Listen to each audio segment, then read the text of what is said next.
being warm. I can hear refrigerant feeding, so that's your ears. And then my nose, I can smell refrigerant in here. So there's a leak. Let's see if we can find it. All right, I ended up pressurizing it, and you can hear it leaking. That's what it looks like back here. I think it looks like they might have ice picked it.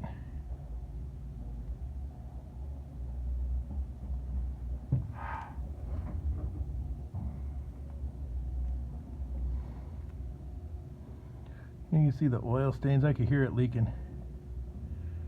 Looks like it got jabbed at. Party's over. I'm just gonna get a new coil for it. It's at a 9000 ADT 9000.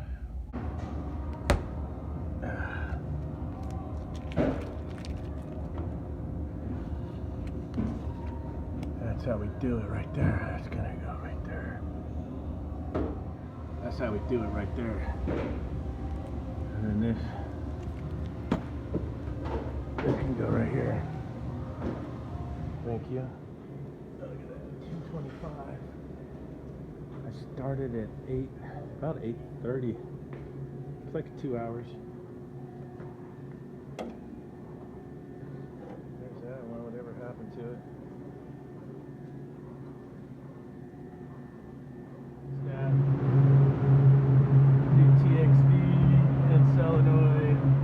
I got the P-trap, so I got to go upstairs and put the dryer in on the roof, then pressure test it, pull a vacuum, then we'll play with the Fieldpiece probe. So here's the box, line set goes up,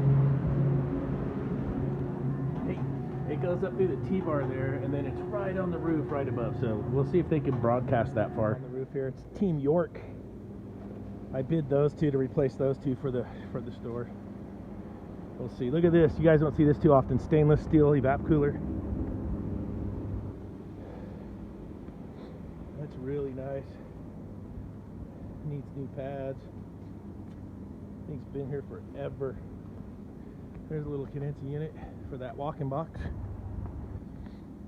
So I'm going to cut the dryer and the sight glass out because I got the dryer sight glass combo. Combo bombo. Alright, I got the dryer sweated in. What I did for the nitrogen purge is I hooked it into the port at the evaporator down below, so I didn't have to carry the tank up onto the roof. So I hooked the purge up to that port right there. And yes, I got tie wraps on my TXV bulb. I have the tool that tightens them up, and it's easy to get those in there, and it's super tight. It doesn't move or anything. Been doing that for years.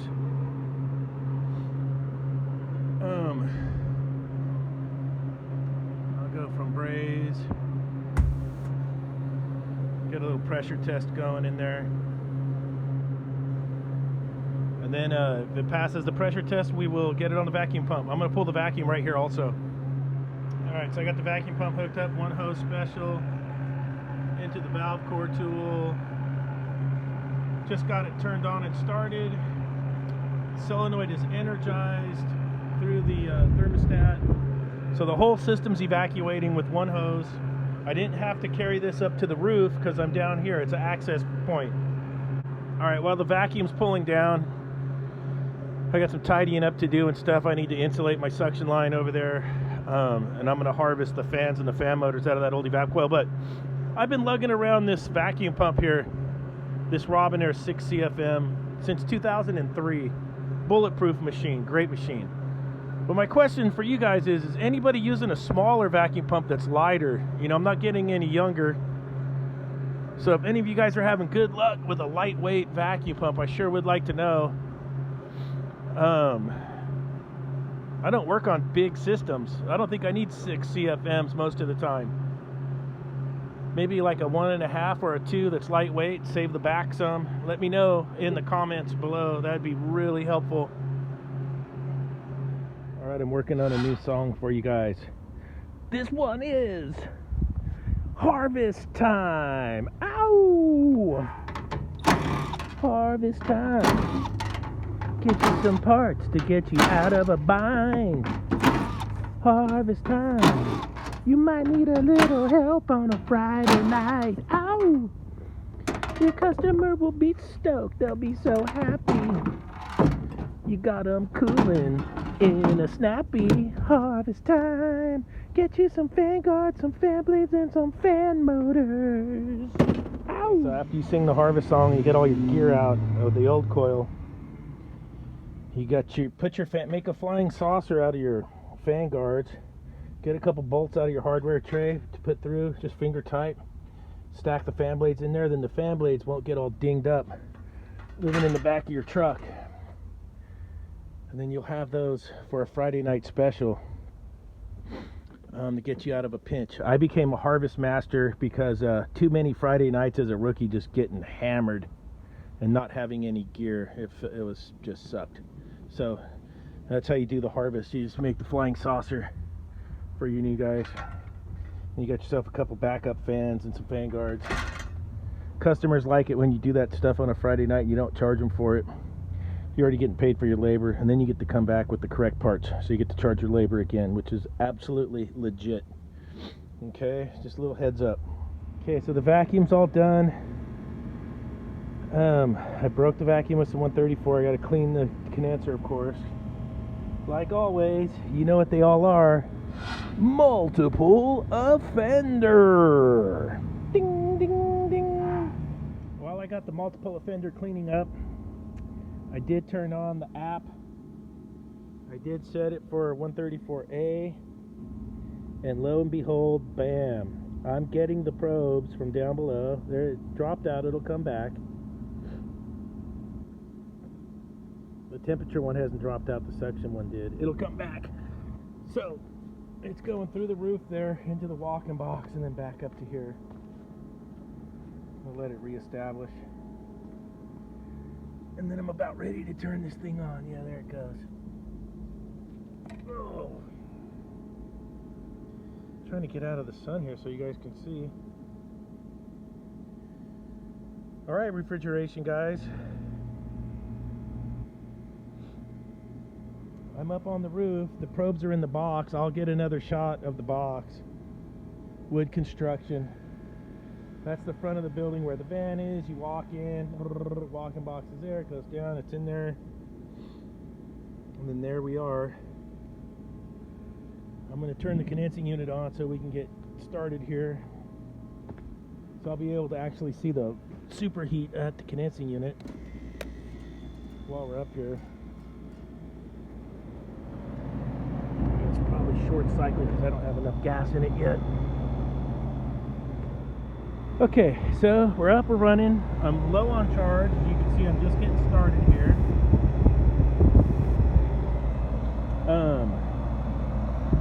I got the analogs for adding refrigerant to it, just looking. It's about 27.5 or 28 on my analog, 29 on there. So look at that, the probes are broadcasting up here. Now the box is like 60 degrees, so that superheat reading, I want to check it when it's closer to set point. And there it is throttling down while we're running up here. There's my head pressure because you can see I'm low on charge still.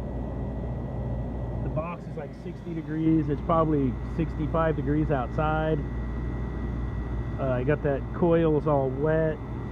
So I need to let the system run and settle down and then get it charged up. I'm stoked on the Fieldpiece probes. This is what we were hoping we could do with these things. I got 2 up here at the unit, 2 downstairs in the walking box, and it's broadcasting up here to my iPad. Like, thanks, Fieldpiece. Now if we could just get the font bigger. If you're watching this, Fieldpiece, come on, man. Plenty of room on the screen. Let's do a redo of the app, make the font bigger. You know, this old guy's got to wear glasses. It'd be nice to get the font bigger. Alright, so I'm in the box. It's 50 degrees in here. I'm just getting started. Here's what's cool. I brought the iPad down from upstairs downstairs. I hooked up some enthalpy probes. I'll punch in the CFM in a minute too. I can get the CFM for this coil. It's easy. It'll be on the literature. And you can see all the probes are connected down here. I got the liquid line and the the high side hooked up on the roof, and I'm getting the reading down here in the box. How cool is that? So I know I was going to give you guys a failure video, but this is more of a thumbs up video for these things. I'm not going to get a superheat reading yet. My box is way too hot, so I got to let the system adjust and come around. Alright, so let's see where we're at now. We're starting to come down. The box is now at 46 degrees. You'll see the TXV was wide open, and I had zero superheat because the valve was wide open. Now it's starting to throttle a little bit there. See, it's adjusting. It's starting to cool off in here. So we'll get this all checked up. It's a 9,000 BTU coil. We'll see where it comes around when we get it all adjusted. We get closer to set point here. Okay, I got the box cooling. Pressure switch will not function properly, so it won't shut off on pump down. So I got to replace that. I don't have a dual. I only have a single, but I'm going to put it on there. Fieldpiece app's choking big balls today. It's not showing the saturation temperature on the suction side. I don't know why. I'll have to shoot them an email. Really frustrating. But that's the way it goes with these probes. I couldn't even get my testo probes to connect today. I was going to switch over to the testos, but they won't even connect to the app. So, alright, so I'm hooked back up. Got the pressure switch changed out. Hey, Fieldpiece, I'd really like to know what my compressor superheat is right here. I'll put a screenshot up.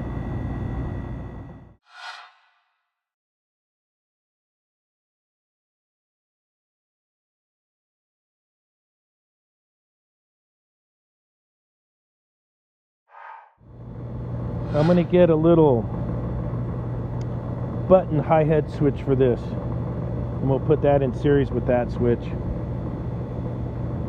I'm going to get one with manual reset, so when that fan motor dies or has an issue, the box will get warm. We'll have to come reset it and find out what the problem is. So that's it for the Fieldpiece probes and my coil change out today. Ugh, baby.